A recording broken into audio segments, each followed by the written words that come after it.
Assalamualaikum warahmatullahi wabarakatuh. Waalaikumsalam warahmatullahi wabarakatuh. Kembali lagi dengan saya Anissa Amelia Farha. Hari ini saya dan narasumber akan membahas mengenai bulan Ramadan di tengah COVID-19 ini. Dan kebetulan narasumber kali ini dari salah satu guru SMK Muhammadiyah Haurgelis. Assalamualaikum Pak. Waalaikumsalam warahmatullahi wabarakatuh. Gimana Pak kabarnya? Alhamdulillah, kabarnya sangat baik. Alhamdulillah. Supaya teman-teman kenal sama Bapak, boleh dong Bapak perkenalkan diri? Siap, saya akan memperkenalkan diri saya. Assalamualaikum warahmatullahi wabarakatuh. Waalaikumsalam warahmatullahi wabarakatuh. Perkenalkan, nama saya Teddy Nurhadiansyah. Saya salah satu guru yang ada di sekolahan, yakni yang ada di Haurgelis, sekolahan SMK Muhammadiyah Haurgelis. Gimana Pak, puasanya hari ini lancar? Alhamdulillah lancar, insya Allah. Alhamdulillah. Kalau boleh tahu, Bapak mengajar di SMK Muhammadiyah itu udah berapa lama sih Pak? Ya, saya bergabung dengan keluarga besar SMK Muhammadiyah Haurgelis kurang lebih 16 bulan. Ya, atau 1 tahun lebih lah, kurang lebih segitu. Ya udah lumayan cukup lama juga ya Pak? Iya, betul. Iya. Cukup lama. Jadi guru tuh enak gak sih Pak? Kalau jadi guru itu ada enaknya dan ada tidak enaknya. Apa tuh Pak, suka dukanya? Suka dukanya, kalau suka itu mungkin banyak dari anak-anak sekalian yang tahu bahwa guru adalah punya resep tersendiri biar awet muda. Oh iya.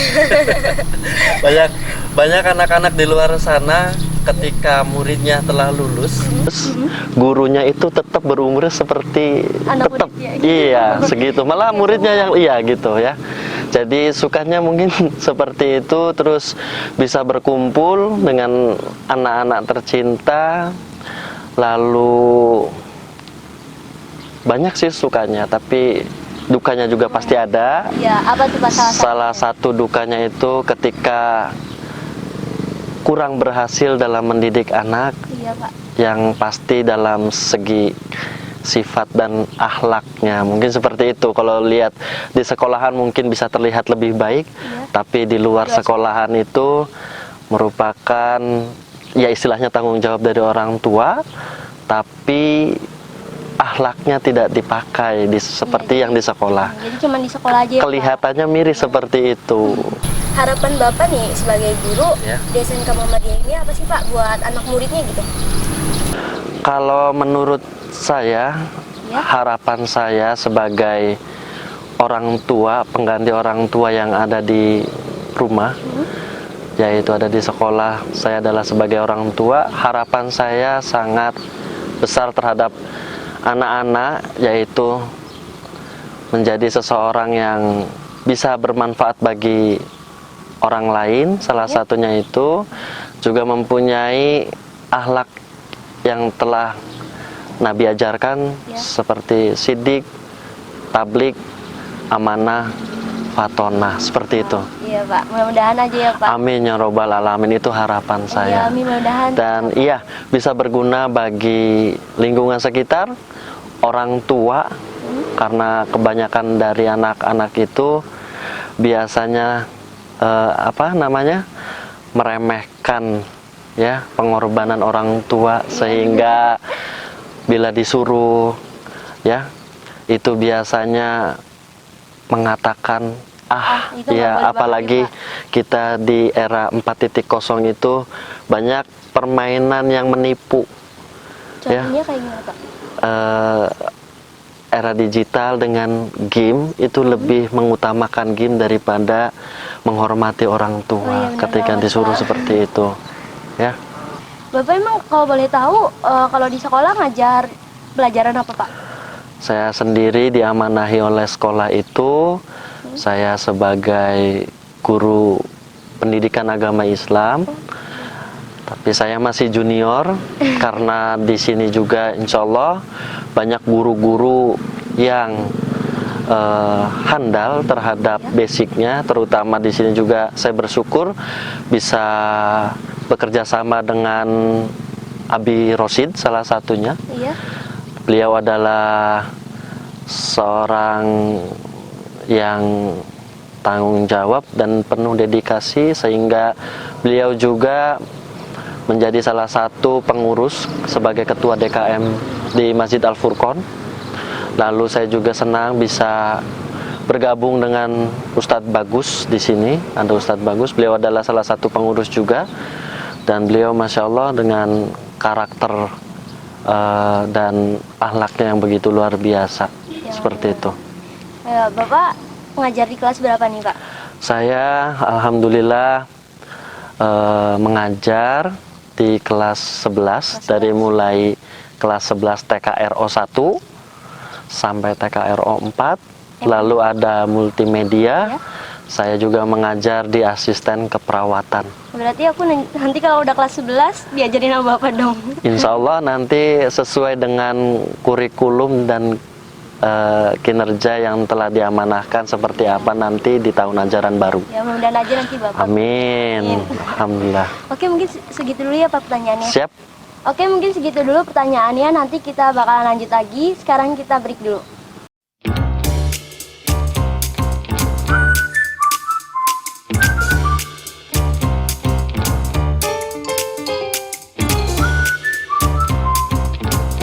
Oke, kembali lagi di acara Multimedia Talk Show.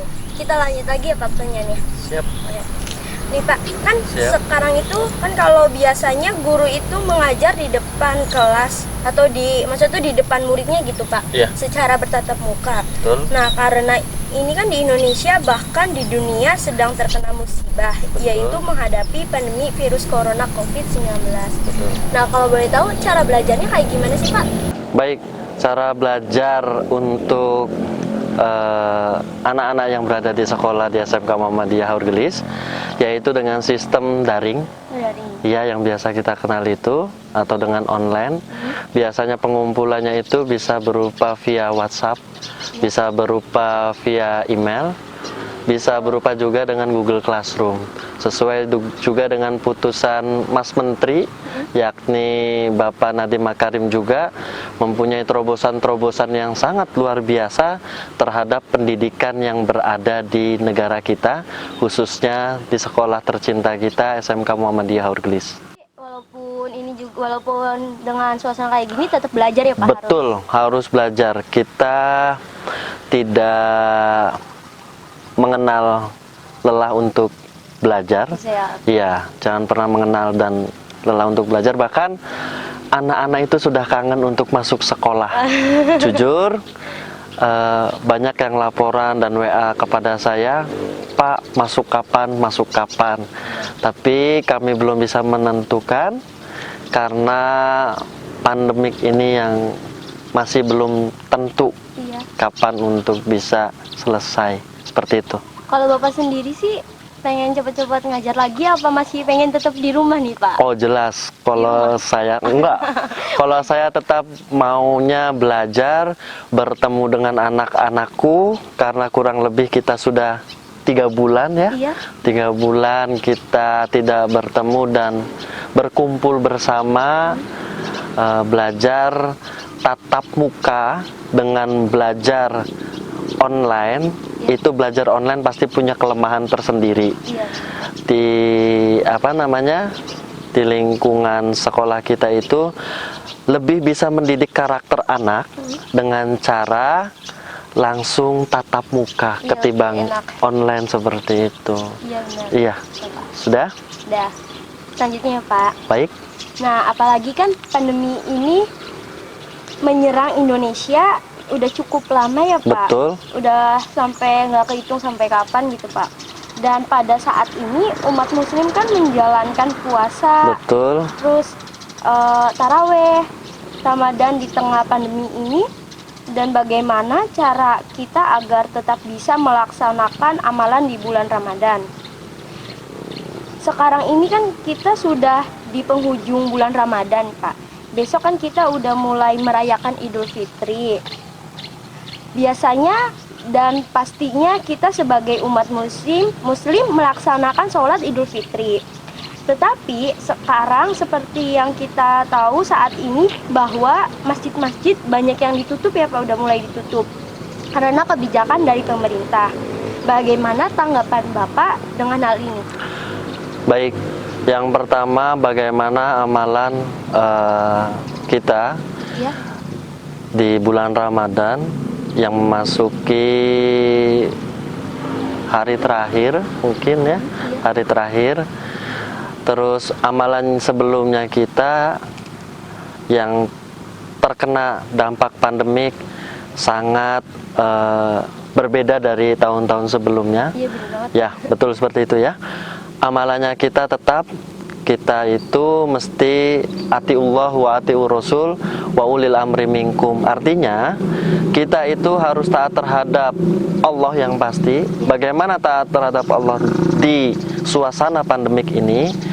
Yaitu dengan cara menjalankan segala perintahnya dan meninggalkan larangannya, ya, dengan mentaati bagaimana prosedur ya yang telah pihak kesehatan tentukan, ya, seperti itu. Jadi standar operasionalnya misalkan sholatnya mesti di rumah, ya kita laksanakan untuk kebaikan. Lalu mentaati apa perintah Rasul, yaitu dengan cara kalau di zaman dulu itu ada juga wabah seperti ini, kita bisa mengkaji bagaimana caranya agar kita tidak juga terkena dampak pandemik hari ini. Lalu yang terakhir yaitu wa ulil amri minkum, artinya dalam putusan yang diberikan oleh wa ulil amri minkum, pemerintah ya maupun MUI, bagaimana fatwa yang telah diberikan dan juga dari dinas kesehatan seperti apa, kita harus tetap menjaga dan melaksanakan. Amalannya yaitu tetap, cuman perbedaannya yaitu kita tidak berinteraksi dengan orang banyak dalam satu tempat yaitu masjid, tapi kita bisa mempergunakan rumah-rumah masing-masing untuk bisa beribadah. Dan banyak hikmahnya ketika COVID ini datang. Salah satunya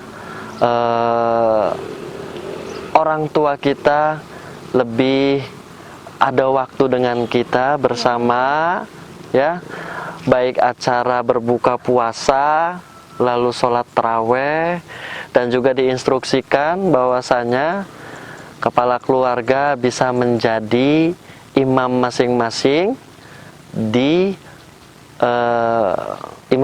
di keluarga, maksudnya di rumah masing-masing, ya. Adapun yang menyelenggarakan sholat Idul Fitri, yang menyelenggarakan sholat tersebut sesuai dengan protokol yang telah diberikan dari dinas kesehatan maupun muspika setempat diperbolehkan, tapi dengan standar operasionalnya seperti apa. Contoh, menggunakan masker, ya. Kenapa saya maskernya dibuka? Mungkin sekalian berjemur. Iya, sekarang Ya, pagi ya Pak. iya, berjemur. Sehat juga. Iya, sehat juga, supaya juga terdengar suaranya. Jadi saya buka sengaja. Ya. Yang penting kita masih ada prosedur, ada protokol dari dinas kesehatan seperti itu. Iya Pak. Jadi walaupun di masjid-masjid tertutup, tapi Iya. di rumah juga masih tetap Ya, harus. kalau pendapat saya masjid ditutup itu, kalau pendapat pribadi itu masjid ditutup bukan sembarangan dari perorangan, tapi ada fatwa-fatwa orang-orang yang alim bagaimana mencegah, ya, mata rantai COVID-19 supaya tidak berkembang. Lalu jangan mempermasalahkan kenapa masjid ditutup tapi pasar dibuka. Iya benar. Ya, kalau Ada yang dibuka juga. betul, mall juga ada yang dibuka. Kalau masjid sudah ditutup, itu menurut keputusan yang sudah baik. Kenapa pasar tidak ditutup? Ya, kalau bersumber dari masjid sudah baik ditutup, ya, kenapa kita condong ke pasar mall yang dibuka gitu. Ya, salah satunya menghindari memutuskan mata rantai COVID-19 ya. Yang di pasar mungkin tolong jaga pada Anda, jaga jarak, juga menggunakan masker. Itu penting ya Pak. Penting sekali. Ya, seperti Jadi itu. walaupun keluar juga harus tetap jaga diri ya Pak. Betul. Oke. Jaga diri. Oke Pak, segitu dulu ya Pak Baik, pertanyaannya. Nanti siap. kita lanjut lagi. Siap. Oke, segitu dulu pertanyaannya. Nanti kita bakal lanjut. Sekarang break dulu.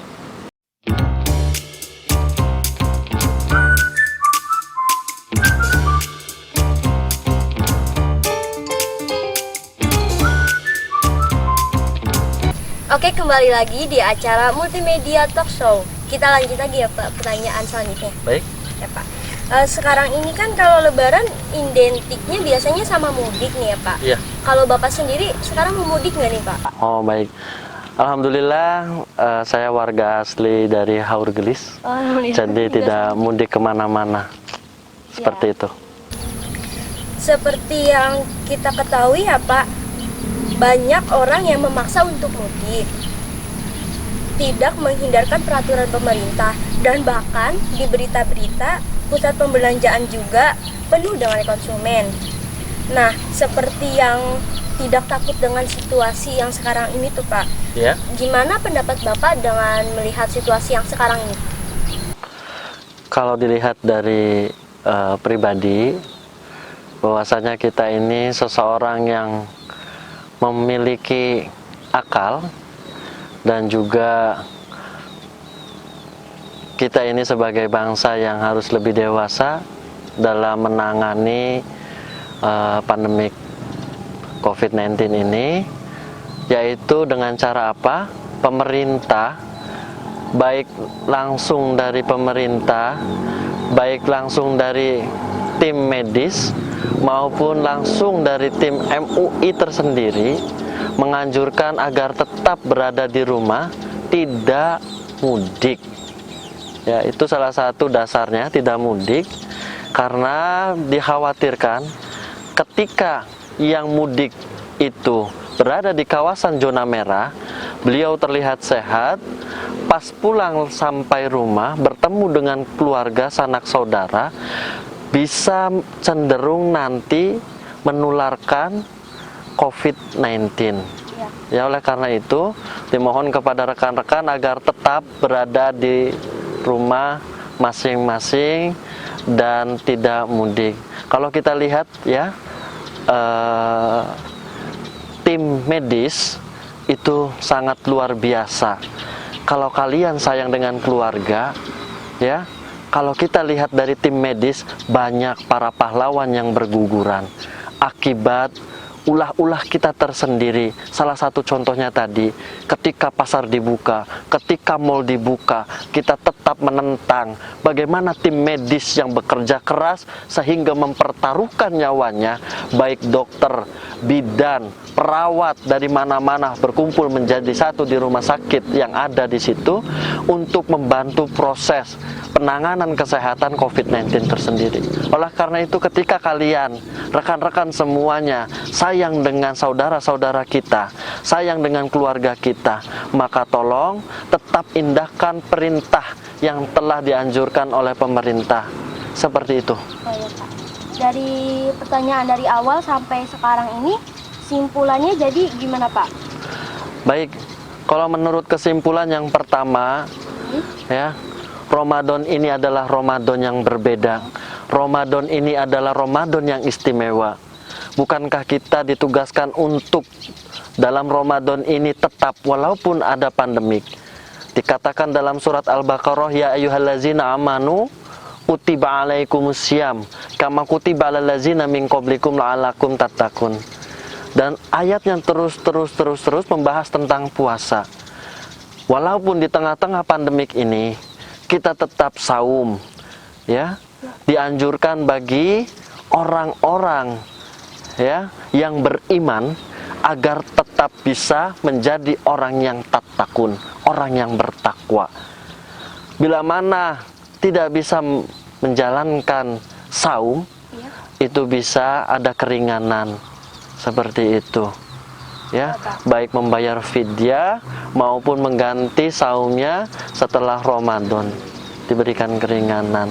Kesimpulan yang kedua, yakni dianjurkan kepada rekan-rekan yang ada di seluruh Indonesia, bila mana Anda semua adalah mencintai keluarga Anda, mencintai rekan-rekan yang berada di negara kita, tolong bantu.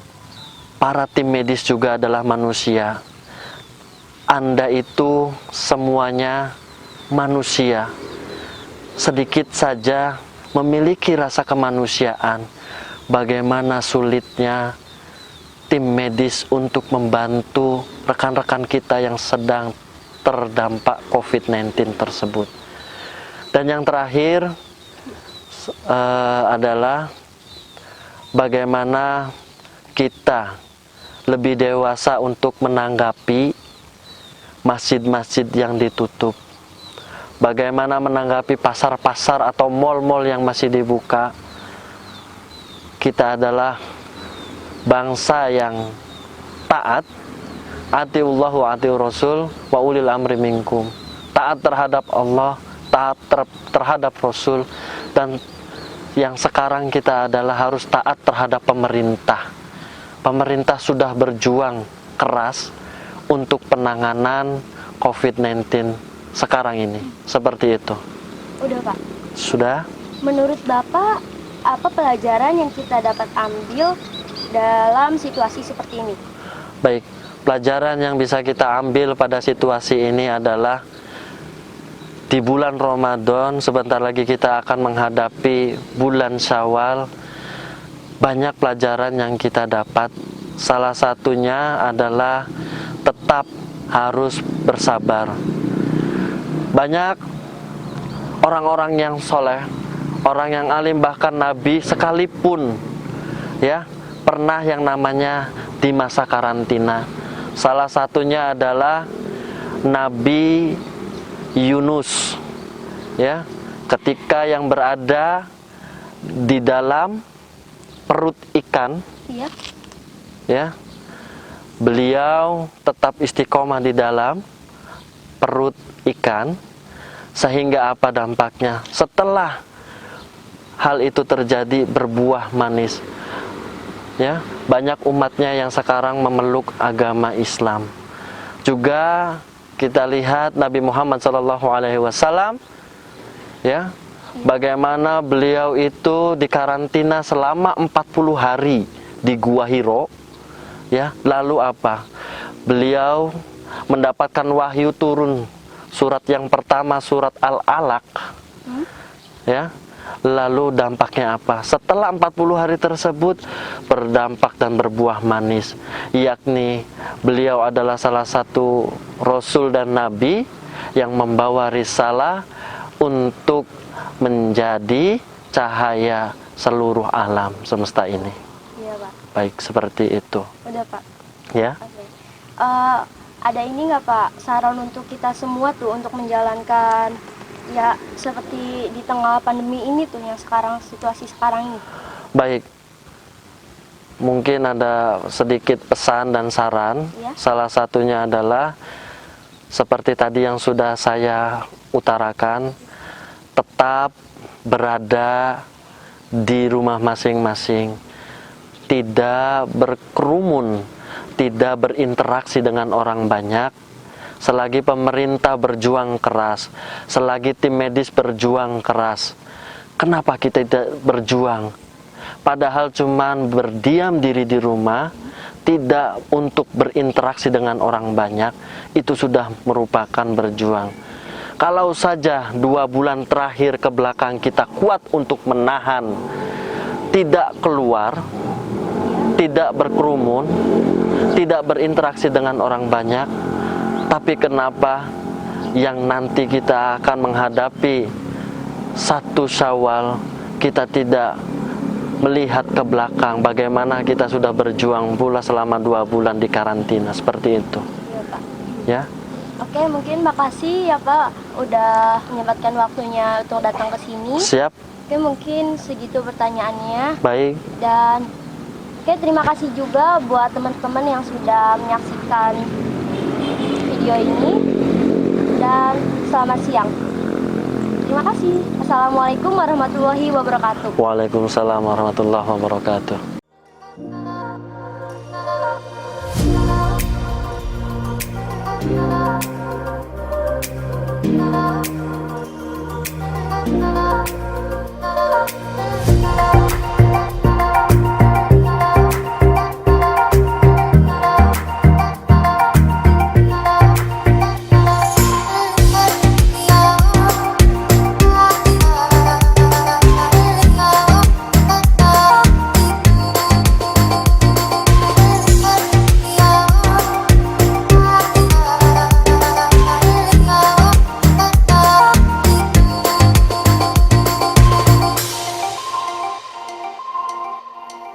I never make promises.